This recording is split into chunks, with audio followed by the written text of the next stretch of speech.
Hello everyone, कैसे हो आप सब। आई होप आप लोग बहुत ही अच्छे होंगे। गुरुग्राम आईएएस में आप लोग का स्वागत है। मैं हूं बलराम।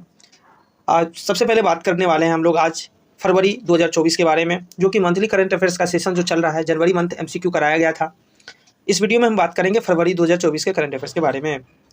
तो आप लोग इस करंट अफेयर्स का सेशन जो चल रहा है, इस वीडियो को आप लोग देखें और आप लोग को जो आगामी परीक्षा होने वाली है, जो भी एग्जाम होने वाले हैं जिसमें करंट अफेयर्स क्वेश्चन का प्रश्न पूछा जाता है, ये बहुत ही महत्वपूर्ण होगा आप लोगों के लिए। तो आप लोग इस वीडियो को एंड तक देखें ताकि आप लोग को पता चल सके जो क्या वीडियो में जो कंटेंट दिया जा रहा है वो सही है या नहीं। चलिए, मुझे पूरी उम्मीद है जो ये जो कंटेंट दिया जा रहा है, ये कंटेंट आपको यूट्यूब पर बहुत कम ही मिलेगा। क्लियर। तो चलिए बात करते हैं आज का पहला प्रश्न जो है। पहला प्रश्न का तो संगीत नाटक अकादमी द्वारा दिया जाने वाला सर्वोच्च सम्मान कौन सा है। देखिए, संगीत नाटक अकादमी का बात किया जा रहा है, इसमें पूछा गया है सर्वोच्च सम्मान कौन सा है। तो सबसे पहले हम बात करेंगे संगीत नाटक अकादमी का जो स्थापना हुआ था 1853 में। क्लियर। पूछा था सर्वोच्च सम्मान कौन सा है। देखिए, संगीत नाटक रत्न, अकादमी पुराण, अकादमी रत्न, अकादमी फेलो और नाट्य नाटक सम्मान। तो देखिए, 1853 में संगीत नाटक अकादमी का जो स्थापना हुआ था, तो स्थापना के बाद जो है इसमें पुरस्कार जो दिया गया था वो विभिन्न प्रकारों का दिया जा रहा था। तो इसमें संगीत नृत्य नाटक के लिए भारत की राष्ट्रीय अकादमी संगीत नाटक अकादमी कलाओं में उत्कृष्टता को पहचानने और उसका जश्न मनाने के लिए 2 प्रतिष्ठित प्रदान करती है। ठीक है, 2 प्रतिष्ठित पुरस्कार प्रदान करती है। क्लियर। तो ये जो हो जाएगा, ये हो जाएगा अकादमी रत्न और अकादमी फेलो। इनको याद रखना है। संगीत नाटक अकादमी दिया जाने वाला जो सर्वोच्च सम्मान है, उसके द्वारा जो सर्वोच्च सम्मान है वो है अकादमी रत्न, अकादमी फेलो। क्लियर। और इसका स्थापना पूछेगा तो 1853, याद रखिएगा। चलिए अगला प्रश्न देखते हैं।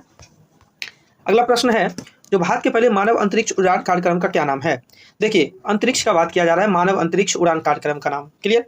तो देखिए, ऑप्शन में जो है चंद्रयान, L1, आदित्य L1, गगनयान और LV-M3। तो देखिए, आप इस प्रश्न को यदि आप कॉमन सेंस से लगाना चाहे तो कहीं हद तक आप लगा सकते हैं। देखिए, चंद्रयान जो ऑप्शन में है, चंद्रयान का मतलब होता है जो चंद्रमा के लिए उपग्रह को छोड़ा जाता है। आदित्य L1, देखिए आदित्य 1 जो है, ये आप लोग हाल ही में न्यूज़ में सुने होंगे, जो 2023 में छोड़ा गया था ये आदित्य L1, और ये सूर्य के अध्ययन के लिए छोड़ा गया था। किस चीज़ के लिए? सूर्य के अध्ययन के लिए छोड़ा गया था। क्लियर। और LV-M3 एक रॉकेट लॉन्चर है। क्लियर, ये तो पता होगा। चलिए, भारत अपने पहले मानव अंतरिक्ष उड़ान कार्यक्रम महत्वाकांक्षी गगनयान मिशन के साथ अपनी अंतरिक्ष यात्रा में एक बड़ी छलांग लगाने के लिए तैयार है। तो देखिए, मानव अंतरिक्ष उड़ान कार्यक्रम का क्या नाम था? उसका नाम था गगनयान। गगन मतलब एक तरह से मान सकते हैं हम अंतरिक्ष। ठीक है, गगन मतलब आकाश, मतलब अंतरिक्ष। चलिए अगला प्रश्न देखते हैं। अगला प्रश्न है जो संस्कृत में गगनयान शब्द का शाब्दिक अर्थ क्या होता है। तो देखिए, चंद्ररथ, दिव्य वाहन, सौर जांच, कक्षीय स्टेशन।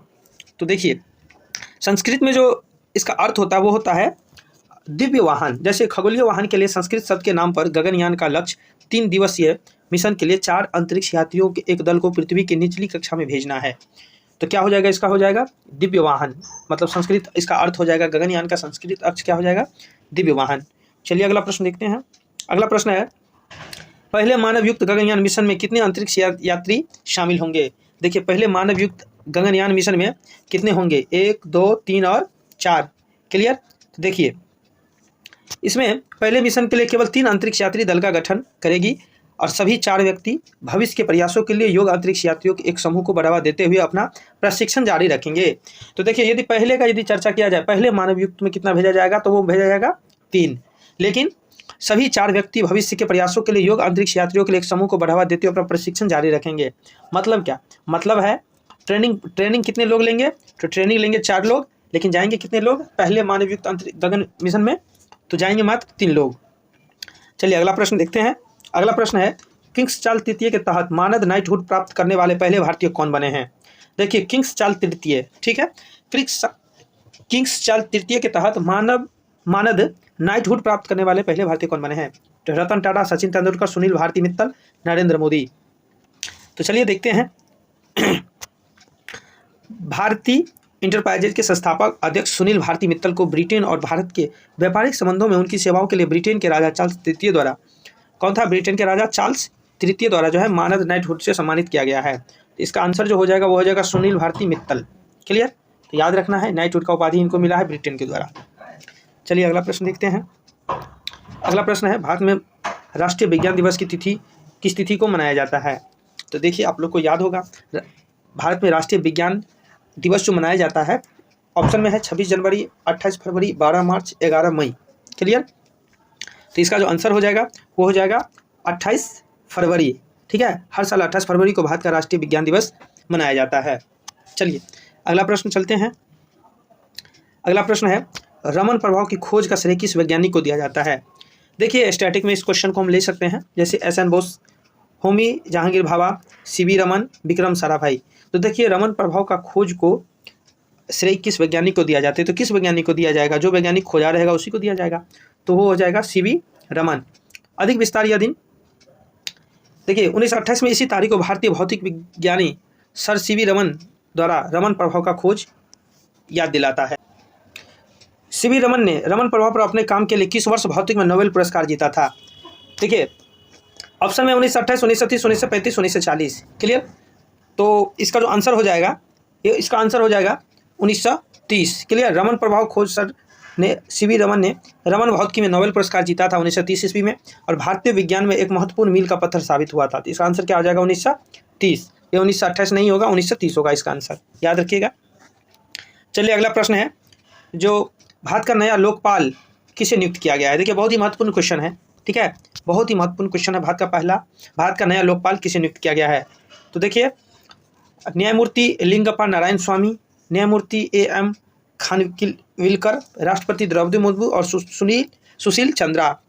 तो इसका जो आंसर हो जाएगा वो हो जाएगा न्यायमूर्ति A.M. खानविलकर। राष्ट्रपति द्रौपदी मुर्मू द्वारा न्यायमूर्ति A.M. खानविलकर को भारत का नया लोकपाल नियुक्त किया गया है। नया लोकपाल नियुक्त किया गया है। अगला प्रश्न है, पंकज उदास किस के लिए प्रसिद्ध थे? देखिए पंकज उदास का हाल ही में निधन हो गया। ठीक है, निधन हो गया पंकज उदास का, जो कि ये जो गीत ये किस चीज़ से संबंधित थे, मतलब प्रसिद्ध थे? पॉप संगीत, बॉलीवुड आइटम गाने, गजलें, शास्त्रीय संगीत। तो देखिए इसका आंसर हो जाएगा गजल। क्या हो जाएगा? गजल। अब देखिए इसके बारे में कुछ जान लेते हैं। अनुभवी गायक पंकज उदास का लंबी बीमारी के बाद 26 फरवरी 2024 को 73 वर्ष की आयु में मुंबई में निधन हो गया। पंकज उदास अपनी गजलों के लिए प्रसिद्ध थे, जिनमें नाम से चिट्ठी आई है, मोहरा से, ना कजरे की धार, चांद जैसा रंग, एक तरफ उसका घर एक तरफ मेरा घर और आहिस्ता जैसे हिट गाने शामिल थे। क्लियर? तो देखिए इसका जो आंसर हो जाएगा वो हो जाएगा गजल। मतलब पंकज उदास का संबंध किस चीज़ से था? गजल से। चलिए अगला क्वेश्चन देखते हैं। भारतीय नागरिक सुरक्षा संहिता 2023, भारतीय न्याय संहिता 2023 और भारतीय साक्ष्य अधिनियम 2023 के प्रावधान कब लागू होंगे? तो देखिए ये क्वेश्चन बहुत ही महत्वपूर्ण है।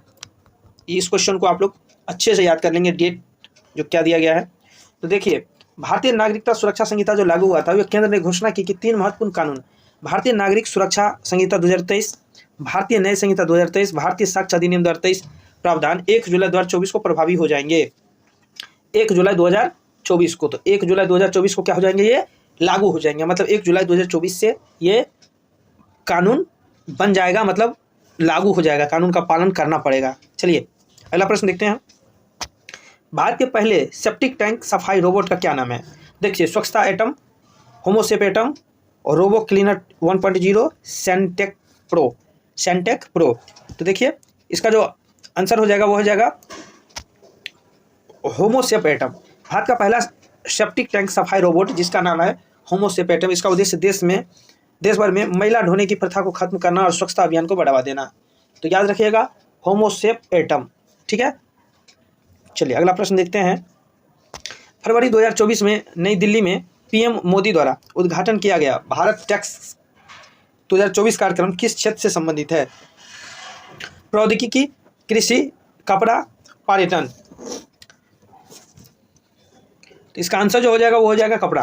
ठीक है, प्रधानमंत्री नरेंद्र मोदी 26 जनवरी 2024 को दिल्ली के भारत मंडपम में भारत टैक्स 2024 का उद्घाटन किया गया। भारत टैक्स 2024 भारत में आयोजित अब तक के सबसे बड़े वैश्विक कपड़ा कार्यक्रमों में से एक है, जिनमें 100 से अधिक देशों की भागीदारी है।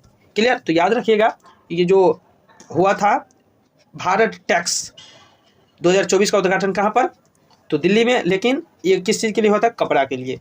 चलिए अगला प्रश्न देखते हैं। कह रहा है जो शिक्षा मंत्रालय के अनुसार किस शैक्षणिक सत्र से ग्रेड ए में प्रवेश की आयु 6 वर्ष होनी चाहिए? 26-27, 23-24, 24-25 और 25-26।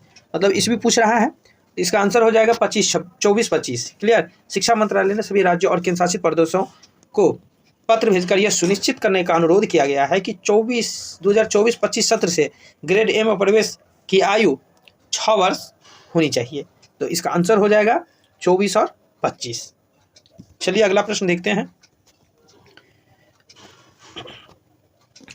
कौन सा कानून ग्रेड ए में प्रवेश की आयु 6 वर्ष करना अनिवार्य करता है? राष्ट्रीय शिक्षा नीति अधिनियम, शिक्षा का अधिकार संशोधन अधिनियम, बच्चों को निःशुल्क शिक्षा निवारण शिक्षा अधिकार अधिनियम 2009 और शैक्षिक सुधार अधिनियम 2010। तो चलिए देखते हैं इसका आंसर। इसका आंसर होगा अब बच्चों को मुफ्त और अनिवार्य शिक्षा अधिकार अधिनियम 2009। ठीक है, यह निर्देश राष्ट्रीय शिक्षा नीति 2020 और बच्चों को मुफ्त और अनिवार्य शिक्षा का अधिकार अधिनियम 2009 दोनों में उल्लिखित प्रावधानों के अनुरूप है। तो इसका आंसर हो जाएगा बच्चों को निःशुल्क शिक्षा निवारण शिक्षा का अधिकार अधिनियम 2009 के द्वारा जो है ये दिया जा रहा है। चलिए अगला प्रश्न देखते हैं। भारत के सबसे लंबे सिग्नेचर स्टे ब्रिज का क्या नाम है, जिसका हाल ही में प्रधानमंत्री नरेंद्र मोदी ने गुजरात में उद्घाटन किया है? भारतीय सेतु, सुदर्शन सेतु, द्वारका ब्रिज, विश्व सेतु। तो देखिए इसका आंसर जो हो जाएगा वो हो जाएगा सुदर्शन सेतु। चलिए जानते हैं कुछ डिटेल्स में। प्रधानमंत्री नरेंद्र मोदी ने 25 फरवरी 2024 को गुजरात के द्वारका में ओखा मुख्य भूमि बेयट द्वारका द्वीप को जोड़ने वाले लगभग 2.32 किलोमीटर देश के सबसे लंबे हस्ताक्षर पुल सुदर्शन सेतु समर्पित किया है। तो देश के सबसे लंबे सिग्नेचर स्टे ब्रिज का क्या नाम है? तो उसका नाम हो जाएगा सुदर्शन सेतु। कहाँ पर है ये? गुजरात के अंदर। कहाँ पर है? गुजरात के अंदर। चलिए अगला प्रश्न देखते हैं। अगला प्रश्न है चंद्रमा पर उतरने वाले पहले निजी अंतरिक्ष का क्या नाम है? देखिए बहुत इंपॉर्टेंट क्वेश्चन है, इसमें ट्रिपल स्टार लगाइए, ये एग्जाम के पर्पज से बहुत ही महत्वपूर्ण होगा। देखिए अपोलो 11, ओडिसी, ओडिसियस, आर्टेमिस। तो देखिए इसका आंसर जो हो जाएगा वो हो जाएगा ओडिसियस। क्या हो जाएगा? ओडिसियस। इंट्यूटिव मशीन्स द्वारा निर्मित ओडिसियस ने 1972 में अपोलो 17 के बाद चंद्रमा पर उतरने वाला पहला अमेरिकी निर्मित अंतरिक्ष यान बनकर एक ऐतिहासिक उपलब्धि हासिल की है, जो कि एक निजी कंपनी द्वारा चंद्रमा पर उतरने वाली पहली घटना थी। इसका क्या आंसर हो जाएगा? चंद्रमा पर उतरने वाले पहले निजी अंतरिक्ष यान का क्या नाम है? उसका नाम है ओडिसियस। क्या नाम है?